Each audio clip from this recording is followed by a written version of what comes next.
Prakash sir ನಮಸ್ಕಾರ. Direction ಜೊತೆ ಒಂದಷ್ಟು ಕೆಲಸಗಳು ಈ ಸಿನಿಮಾ ನೀವು ಮಾಡಿದ್ದೀರಾ. ಮೊದಲನೇದಾಗಿ ನಿಮ್ಮ ಪರಿಚಯ ಮುಖಾಂತರ ಮಾತಾಡ್ತಿದ್ದಾರೆ.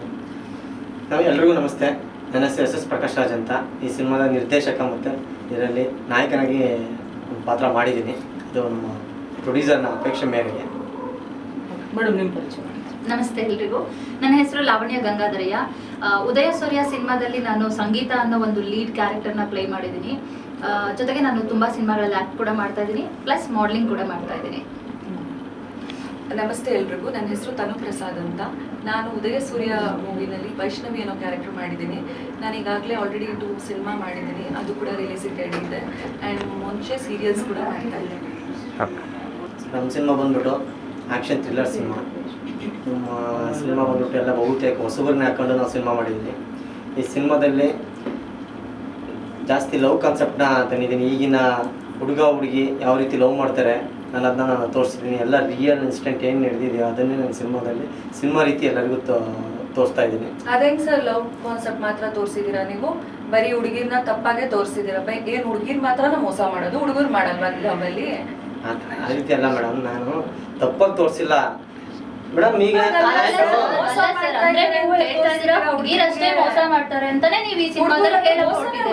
ಯಾವ ತರ ಹೇಳ್ತೀವಿ ಮೇಡಮ್, ನಾನು ಆ ರೀತಿ ನಾನು ಹುಡುಗಿರೇ ಮೋಸ ಮಾಡ್ತಾರ ಅಂತ ಹೇಳ್ತಾ ಇಲ್ಲ.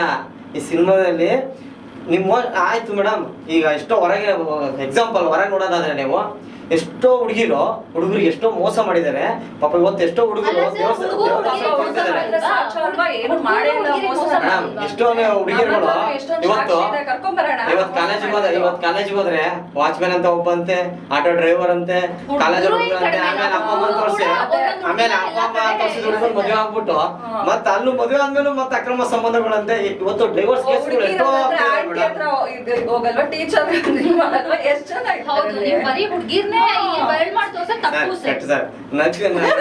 ಸಿನಿಮಾ ಬಗ್ಗೆ ಹೇಳಿ. ಈ ಸಿನಿಮಾದಲ್ಲಿ ಒಂದು ಹುಡುಗ ಹುಡುಗಿ ಯಾವ ರೀತಿ ಲವ್ ಮಾಡಬೇಕು ಅನ್ನೋದನ್ನ ತೋರಿಸಿದ್ದೀನಿ. ಮೋಸ್ಟ್ ಆಫ್ ಆಲ್ ಈಗಿನ ಕಾಲದಲ್ಲಿ ನಡೀತಿರೋದ್ರಲ್ಲಿ ಹುಡುಗಿರು ತುಂಬಾ ಮೋಸ ಮಾಡ್ತಿದ್ದಾರೆ ಹುಡುಗರಿಗೆ.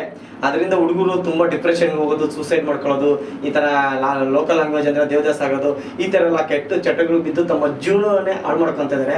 ಯಾಕಂದ್ರೆ ತಂದೆ ತಾಯಿ ಕಣ್ಮಗ ಹುಟ್ಟಿದ್ರೆ ಸಾಕು. ಬರೀ ಹುಡುಗಿರೇ ಮೋಸ ಮಾಡ್ತಾರೆ ಅಂತ ಹುಡುಗರು ಮಾಡಲ್ವಾ ಮೇಡಮ್? ನಾನು ಆ ರೀತಿ ಹೇಳ್ತಿಲ್ಲ ನಿಮಗೆ. ಹುಡುಗರು ಮೋಸ ಮಾಡ್ತಾರೆ, ಬಟ್ ಮೋಸ್ಟ್ ಆಫ್ ಪರ್ಟಿಕ್ಯುಲರ್ ವಿವರಣೆಗೆ ಹೇಳ್ತಿಲ್ಲ ಮೇಡಮ್. ನಾನೇನ್ ಹೇಳ್ತಾ ಇದ್ದೀನಿ ಅಂದ್ರೆ, ಈ ಸಿನಿಮಾ ಮುಖಾಂತರ ಏನ್ ಹೇಳ್ತಾ ಇದ್ದೀನಿ ಅಂದ್ರೆ, ಮೋಸ ಮಾಡ್ತಾರೆ ಹುಡುಗಿರೇ ಹೆಚ್ಚು ಮೇಡಮ್. ನೀವು ಎಲ್ಲೇ ತಗೊಳ್ಳಿ ಮೇಡಮ್, ಹುಡುಗರು ದೇವದಾಸ ಆಗಿದ್ದಾರೆ. ಹುಡುಗಿಯರ್ ಯಾಕಾಗಲಿ ಹೇಳಿ? ಹುಡುಗಿಯರು ಮೇಡಮ್ ಕರೆಕ್ಟ್ ಫಿಲ್ಮ್ ಮಾಡ್ಕೊಂಡು ಕಾಲೇಜಲ್ಲಿ ಹೋಗ್ತಿರ್ತಾರೆ, ಒಬ್ಬ ಬಸ್ ಸ್ಟ್ಯಾಂಡ್ ಅಲ್ಲಿ ಒಬ್ಬ, ಈ ತರ ಪಾರ್ಕ್ ಅಲ್ಲಿ ಒಬ್ಬ, ಎಲ್ಲ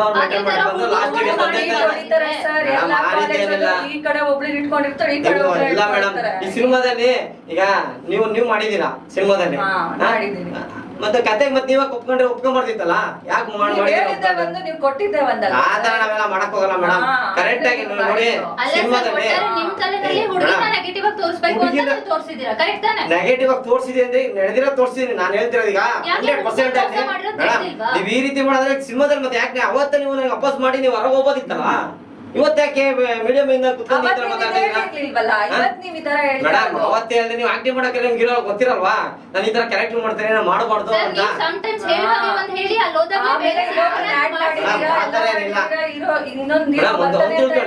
ಆಯ್ತು ಮೇಡಮ್, ಆಯ್ತು ಇಲ್ಲ ಮೇಡಮ್, ಒಂದು ತಿಳ್ಕೊಳ್ಳಿ ಆಯ್ತು. ನೀವು ಅಷ್ಟೆಲ್ಲ ಆಯ್ತು, ನಾನು ಮೋಸ ಮಾಡ್ತೀನಿ, ಹುಡುಗಿರೇ ಮೋಸ ಮಾಡ್ತಾರೆ, ಹುಡುಗರೇ ಮೋಸ ಮಾಡ್ತಾರೆ ಅಂತ ಹೇಳ್ತೀರಲ್ಲ.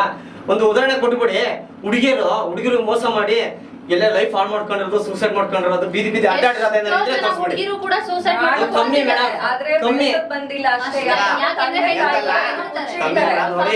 ನಾನು ಈ ಸಿನಿಮಾ ಮುಖಾಂತರ ಹೇಳಕ್ಕೆ ಹೊರಟಿರೋದೇನಂದ್ರೆ, ಒಂದ್ ಹುಡುಗನ ಲವ್ ಮಾಡ್ತಿದ್ರೆ ಪ್ರಾಂಪ್ಟ ಮಾಡಿ, ಯಾವತ್ತು ಮೋಸ ಮಾಡ್ಬಿಡಿ, ಇಲ್ಲೊಬ್ಬ ಅಲ್ಲೊಬ್ಬ ಮತ್ತೊಬ್ಬ ಮೇಡಮ್. ಹುಡುಗರಿಗೆ ಹೇಳ್ತಿದ್ದೀನಿ, ಹುಡುಗರು ಯಾವತ್ತು ಪ್ರಾಂಪ್ಟ ಮೇಡಮ್. ನಾನು ಹೇಳ್ತೀನಿ ಭಗವಂತ ಏನ್ ಮಾಡ್ಬಿಟ್ಟ ಅಂದ್ರೆ, ಗಂಟೆಗೆ ಆಸೆ ಇಟ್ಟು ಎಣ್ಣೆಲ್ಲಿ ಸೌಂದರ್ಯ ಕೊಟ್ಬಿಟ್ಟ. ಆ ಸೌಂದರ್ಯ ನೀವೇನ್ ಮಾಡ್ತಿದ್ದೀರಾ? ಅದು ಇದು ಗೊತ್ತಾಗುತ್ತಲ್ಲ ಮೇಡಮ್. ಈ ಹೆಣ್ಮಕ್ಳು ಆ ಸೌಂದರ್ಯನ ಎನ್ಕೇಶ್ ಮಾಡ್ಕೊಂಡು ಹುಡುಗರನ್ನ ಆಟ ಆಡ್ಸ್ಕೊಂಡು ಜೀವನ ಮಾಡ್ತಾರೆ. ಎಲ್ಲಾ ಹೆಣ್ಮಕ್ಳು ಹಂಗೆ ಅಲ್ಲ. ನನ್ನ ಸಿನಿಮಾ ತೋರಿಸಿರೋ ಅದನ್ನ ಹೇಳಿ ಸರ್, ಅದು ಕೆಲವೊಂದು ಒಪ್ಕೊಳ್ಳೋಣ. ಅದನ್ನೇ ಅದನ್ನ ಹೇಳಿ. ಅದನ್ನ ನಾನು ಹೇಳಕೊಂಡಿರೋದು ನೀವು ಅದನ್ನೇ ಇದಲ್ಲ. ಹೇಳ್ತಿದ್ದೀರಾ ಹುಡುಗಿರೇ ಮೋಸ ಮಾಡೋದು, ಹುಡುಗಿರೇ ಮೋಸ ಮಾಡೋದು, ಅದನ್ನ ನಾವು ಒಪ್ಪಲ್ಲ. ಒಪ್ಪೋದಿಲ್ಲ ಮೇಡಮ್, ಒಪ್ಲೇಬೇಕಾಗುತ್ತೆ. ಕೆಲವೊಂದು ಇನ್ಸಿಡೆಂಟ್ಗಳನ್ನ ಒಪ್ಲೇಬೇಕಾಗುತ್ತೆ. ಯಾಕೆಂದ್ರೆ ಈಗ ಫಾರ್ ಎಕ್ಸಾಂಪಲ್ ಮೊನ್ನೆ ಡೈವರ್ಸ್ ಕೇಸ್ ಆಯ್ತು ಒಂದು ಇದರಲ್ಲಿ, ಬಿಹಾರದಲ್ಲಿ ಯಾವುದೋ ಒಂದು ಇನ್ಸಿಡೆಂಟ್ ಡೈವರ್ಸ್ ಕೇಸ್ ಆಯ್ತು. ಯಾಕೆ ಗೊತ್ತಾ, ಆ ಹುಡುಗಿ ಅವ್ರು ಅಷ್ಟೊಂದು ತುಂಬಾ ಲವ್ ಮಾಡೋಣ ಆ ಅಮ್ಮನ ಮದುವೆ ಆಗಿ, ಲವ್ ಮ್ಯಾರೇಜ್ ಅಷ್ಟೊಂದು ಲವ್ ಮಾಡೋಣ, ಹುಡುಗಿ ಡೈವರ್ಸ್ ಕೇಸ್ ಹಾಕಿದ್. ಯಾಕೆ ಗೊತ್ತಾ, ಈ ಅಕ್ರಮ ಸಂಬಂಧ ಅಂದ್ರೆ ಲವ್ ಮಾಡೋನಿಗೆ ಮೋಸ ಮಾಡ್ತಿದಾರೆ ಹುಡುಗಿ. ಅವನ್ನೇ ಲವ್ ಮಾಡಿದ್ದು, ಆದ್ರೆ ಅವನಿಗೆ ಮೋಸ ಮಾಡಿ ಇನ್ನೊಬ್ಬನ ಹುಡುಗಿ ಚೀಟ್ ಮಾಡಿದ್ರು. ಈ ತರ ಹೆಣ್ಮಕ್ಳು ಬಹಳ ಕೇಸ್ ಮಾಡ್ತಾರೆ. ಹಂಗಾಗಿ ಮತ್ತೆ ಡೈವರ್ಸ್ ಕೇಸ್ ಯಾಕೆ ಹೆಚ್ಚಿಗೆ ಆಗ್ತಿದ್ರೆ ಸಮಾಜದಲ್ಲಿ? ನೀವೆಲ್ಲ ಪ್ರಾಂಪ್ಟ್ ಆಗಿರೋದಾಗಿದ್ರೆ ಡೈವರ್ಸ್ ಕೇಸ್ ಹೋಗ್ಲೇಬಾರ್ದು. ನೀವೆಲ್ಲ ಹುಡುಗಿಯನ್ನ ಪ್ರಾಂಪ್ಟ್ ಆಗಿಲ್ಲ ಡೈವರ್ಸ್ ಕೇಸ್ ಆಗ್ತದೆ. ಅಲ್ಲೊಬ್ಬಳನ್ನ ಆಟ ಆಡ್ಸ್ಕೊಳ್ಳಲ್ಲ. ನಾನು ಇದನ್ನ ಒಪ್ಪದೇ ಇಲ್ಲ ಸರ್. ಅಂದ್ರೆ ಬಿಟ್ಟಿದ್ದು ನಾವೇನು ಮಾಡಕ್ಕಾಗಲ್ಲ. ಆಯ್ತು ಹೋಗಿ, ನಾವೇನ್ ಮಾಡಕ್ಕಾಗಲ್ಲ ಸರ್. ಇವ್ರು ಇರೋ ಫ್ಯಾಕ್ಟ್ರಿನ ಹುಡುಗಿಯರ ಬಗ್ಗೆ ಇರೋ ಫ್ಯಾಕ್ಟ್ರಿನ ಹೇಳ್ತಾ ಇದೀನಿ ಸರ್. ಇಲ್ಲಿ ಯಾವುದೇ ರೀತಿ ಮುಚ್ಚು ಮರಿಲ್ಲ ಸರ್. ನಾನು ಏನೋ ಒಂದು ಇದಕ್ಕೋಸ್ಕರ ಹುಡುಗಿಯರ್ನ ಹಿಂಗೇ ತೋರ್ಸಕ್ಕಂತ ಏನಿಲ್ಲ ಸರ್. ಯಾಕಂದ್ರೆ ನನ್ನ ಫ್ರೆಂಡ್ಸ್ಗಳು ಎಷ್ಟೋ ಜನ ಲವ್ ಅಲ್ಲಿ ಫೇಲ್ಯೂರ್ ಆಗಿರೋರು ಸರ್. ಒಬ್ಬ ಫ್ರೆಂಡಿಗೆ ಏನು ಬೀಡಿ ಸಿಗರೇಟ್ ಎಣ್ಣೆ ಏನೂ ಗೊತ್ತಿರಲಿಲ್ಲ. ಒಂದು ಹುಡುಗಿ ಕೈ ಕೊಟ್ಟ ತಕ್ಷಣನೇ ಅವನಿಗೆ ಒಂಥರ ಏನೋ ನನ್ನ ಲೈಫಲ್ಲಿ ಏನೋ ಕಳ್ಕೊಂಡಿನಿ ಅನ್ನಂಗ. ಅಲ್ಲ, ಇವಾಗ ಹೀರೋಯಿನ್ಸ್ ಎಲ್ಲ ಹೊಟ್ಟೋಗ್ಬಿಟ್ರಲ್ಲ, ಏನ್ ಮತ್ತೆ ಹೀರೋಯಿನ್ಸ್ ಇದ್ದೋದ್ರೆ ನಾವು ಏನ್ ಮಾಡಕ್ಕಲ್ಲ ಸರ್. ಯಾರು ರಿಯಾಲಿಟಿ ಒಪ್ಕೊಂತಿಲ್ಲ. ನಿಮ್ ಸಿದ್ಧಾಂತ ನೀವು ಬಿಡೋದಿಲ್ಲ. ನಾ ಬಿಡಲ್ಲ ಸರ್. ನಾನು ಸರ್ ಜೂನಿಯರ್ ಉಪೇಂದ್ರ ಅಂತಲ್ಲ ಸರ್. ಅಲ್ಲ, ಉಪೇಂದ್ರ ಅವರು ಸ್ಟಾರ್ಟಿಂಗ್ ಹೌದು ಸರ್, ಅವ್ರು ಹಿಂಗೆ ತೋರ್ಸ ಅವ್ರು ಸತ್ಯನೇ ಹೇಳ್ತಿದ್ರು ಅಷ್ಟೇ. ಉಪೇಂದ್ರ ಅವರು ಅದನ್ನ ಯಾರು ಒಪ್ಕೊಂತಿದ್ದಿಲ್ಲ. ಇಲ್ಲಿ ಸತ್ಯ ಹೇಳಿದ್ರೆ ಯಾರು ಒಪ್ಕೊಂಡಿಲ್ಲ ಸರ್. ಅಂತ ಉಪೇಂದ್ರ 10 ವರ್ಷ ಬ್ಯಾನ್ ಮಾಡಿದ್ರು. ಸತ್ಯನ ಯಾರು ಒಪ್ಕೊಳಕ್ ರೆಡಿ ಇಲ್ಲ ಸರ್. ನಾನು ಸತ್ಯನೇ ಹೇಳಿದೀನಿ ಸರ್. ನನ್ನ ಸಿನಿಮಾದಲ್ಲಿ ಸತ್ಯನೇ ಹೇಳಿದೀನಿ.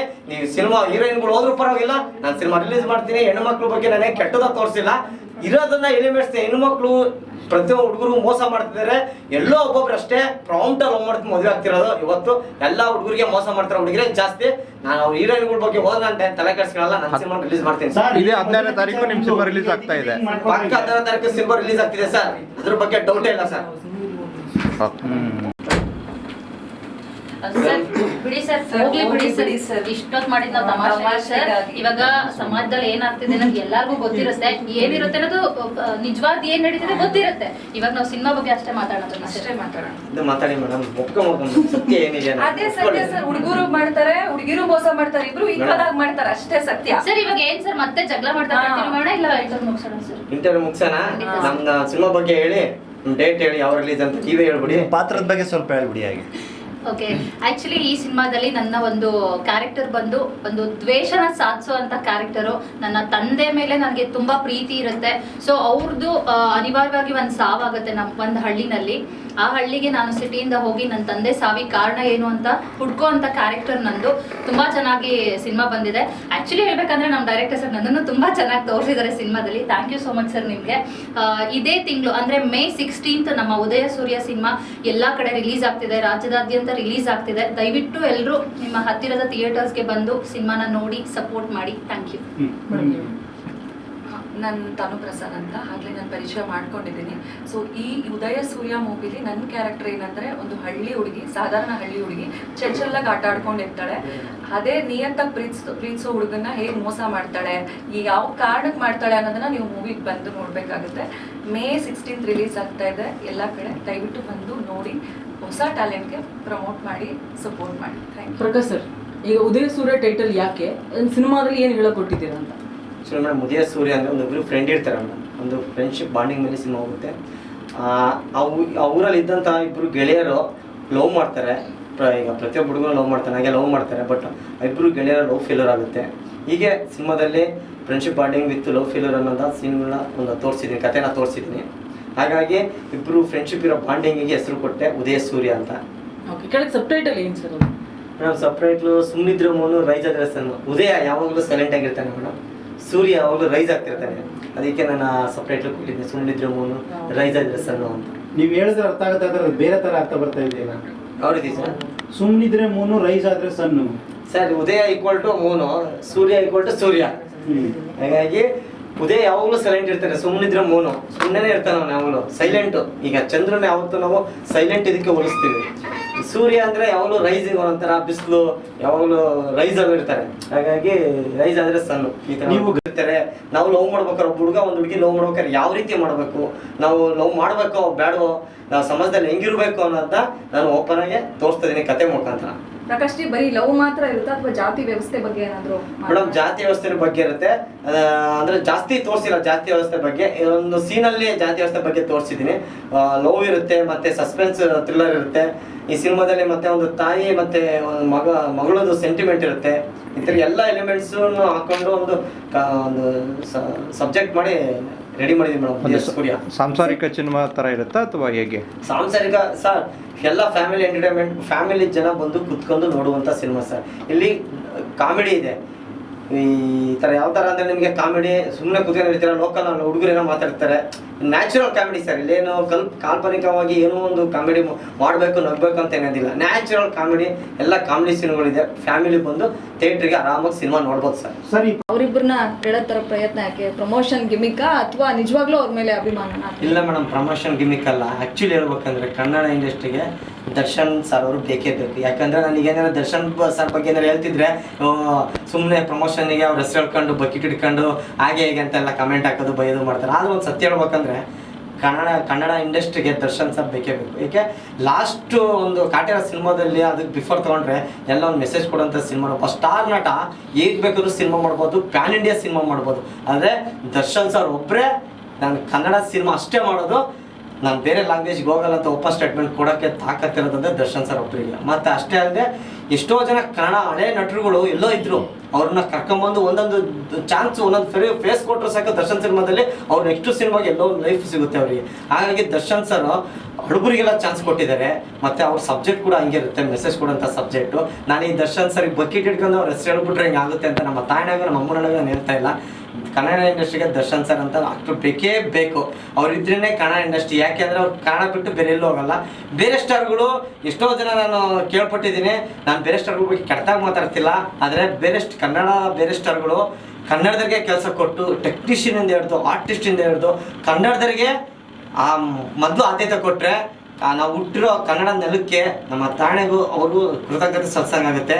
ಸ್ಟಾರ್ ನಟರೆ ಬೇರೆಯವರಿಗೆ, ಬೇರೆ ಆರ್ಟಿಸ್ಟ್ಗಳಿಗೆ ಅಥವಾ ಬೇರೆ ಟೆಕ್ನಿಷಿಯನ್, ಬೇರೆ ಹೊರ ರಾಜ್ಯದ ಟೆಕ್ನಿಷಿಯನ್ಗೆ ಅನ್ನ ಹಾಕಿದರೆ ಅವರು ಒಬ್ಬ ಸ್ಟಾರ್ ನಟ ಕನ್ನಡದಲ್ಲಿ ಅನ್ನ ತಿಂದ್ಬಿಟ್ಟು ಬೇರೆ ರಾಜ್ಯದ ಟೆಕ್ನಿಷಿಯನ್ಗೆ ಅನ್ನ ಹಾಕಿದರೆ ಅದು ಯಾವ ನ್ಯಾಯ? ಯಾಕಂದರೆ ನಾವು ಬೆಳಿಬೇಕಾರೆ ನಾನು ಇಲ್ಲಿದ್ದೆ ಅಲ್ಲಿದ್ದೆ ಕನ್ನಡದಲ್ಲಿ ನನಗೆ ಅವ್ರು ಚಾನ್ಸ್ ಕೊಟ್ಟರು ಅಂತ ಹೇಳ್ತಾರೆ. ಬೆಳೆದಾದ್ಮೇಲೆ ಬೇರೆ ಲ್ಯಾಂಗ್ವೇಜಿಗೆಲ್ಲ ಹೋಗ್ಬಿಟ್ಟು ಬೇರೆ ಟೆಕ್ನಿಷಿಯನ್ನ ಬೇರೆ ಆರ್ಟಿಸ್ಟ್ನ ಬೆಳೆಸ್ತಾರೆ. ಬಟ್ ನಾನು ಕೇಳ್ಕೊಳ್ಳೋದು ಏನಂದರೆ ಸ್ಟಾರ್ ಆರ್ಟಿಸ್ಟ್ಗಳಿಗೆ ಇಷ್ಟೇ ಬೇಡ್ಕೊಳ್ಳೋದು, ದಯವಿಟ್ಟು ಕನ್ನಡ ಟೆಕ್ನಿಷಿಯನ್ಗಳಿಗೆ, ಕನ್ನಡ ಆರ್ಟಿಸ್ಟ್ಗಳಿಗೆ ಫಸ್ಟು ಆದ್ಯತೆ ಕೊಡಿ. ಯಾಕಂದರೆ ಈ ನಾವು ಹುಟ್ಟಿರೋದು ಕನ್ನಡ ನಾಡದಲ್ಲಿ, ಹಂಗಾಗಿ ಕನ್ನಡಕ್ಕೆ ಫಸ್ಟು ನಾವು ಚಾನ್ಸ್ ಕೊಡೋಣ ಅಂತ ನಾನು ಈ ಮುಖಾಂತರ ಕೇಳ್ಕೊಳ್ತೀನಿ. ಇದರಲ್ಲಿ ಯಾವುದೇ ರೀತಿ ನಾವೇನು ಗಿಮಿಕ್ ಇಲ್ಲ ಅಥವಾ ನಾನು ಕಾಂಟ್ರವರ್ಸಿ ಡೈಲಾಗ್ ಏನಿಲ್ಲ.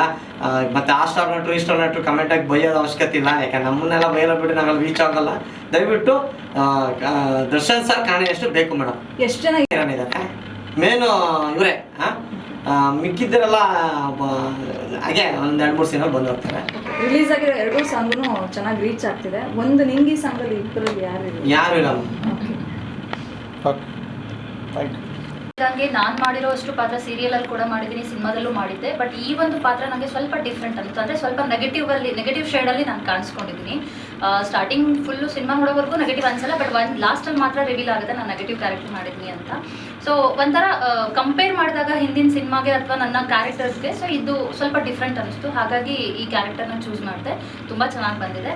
ಕೊನೆಯದಾಗಿ ಹೇಳ್ಕೊಳ್ಳೋದು, ದಯವಿಟ್ಟು ಎಲ್ಲರೂ ಸಿನಿಮಾನ ಸಪೋರ್ಟ್ ಮಾಡಿ, ಥಿಯೇಟರ್ಸಲ್ಲಿ ಸಿನಿಮಾ ನೋಡಿ. ಅನಿಸ್ಲಿಲ್ಲ. ಯಾಕಂದರೆ ನಾನು ಚಿಕ್ಕ ವಯಸ್ಸಿಂದ ಒಂದು ಇಂಡಸ್ಟ್ರಿ ಏನೋ ಬರಬೇಕಂತ ಅಂದ್ಕೊಂಡಿದ್ದೆ. ಬಟ್ ಕ್ರೇಜಿ ಸ್ಟಾರ್ ರವಿಚಂದ್ರ ಅವ್ರ ಫ್ಯಾನ್ ನಾನು. ಆ್ಯಕ್ಚುಲಿ ಅವ್ರದ್ದು ಕೆಲವೊಂದು ಸಿನಿಮಾಗಳು ನೋಡಿದರೆ ಅವರೇ ನಿರ್ಮಾಪಕರಾಗಿರ್ತಾರೆ, ಡೈರೆಕ್ಟರ್ ಆಗಿರ್ತಾರೆ, ಮತ್ತು ಈ ನಾಯಕ ನಟನಾಗಿ ಮಾಡಿರ್ತಾರೆ. ನಾನು ಅವ್ರ ಫ್ಯಾನ್ ಆಗಿ ನಾನು ಈ ರೀತಿ ಏನಾರು ಮಾಡಬೇಕು ಅಂದ್ಕೊಂಡು ನಾನೊಂದು ಸಿನಿಮಾ ಮಾಡಿದಾಗ ನನಗೆ ಆ ಥರ ಮೈಂಡಲ್ಲಿ ಫಸ್ಟಿಂದ ಅದೇ ತಾಟಿದ್ದಾಗ, ಇವಾಗ ನಾನು ಸಿನಿಮಾ ಮಾಡ್ಬೇಕಾದ್ರೆ ಹೀರೋ ಆಗಿ ಅಥವಾ ನಿರ್ದೇಶಕನಾಗಿ ಮಾಡ್ಬೇಕಾದ್ರೆ ನನಗೇನು ಚಾಲೆಂಜ್ ಅನಿಸಿಲ್ಲ.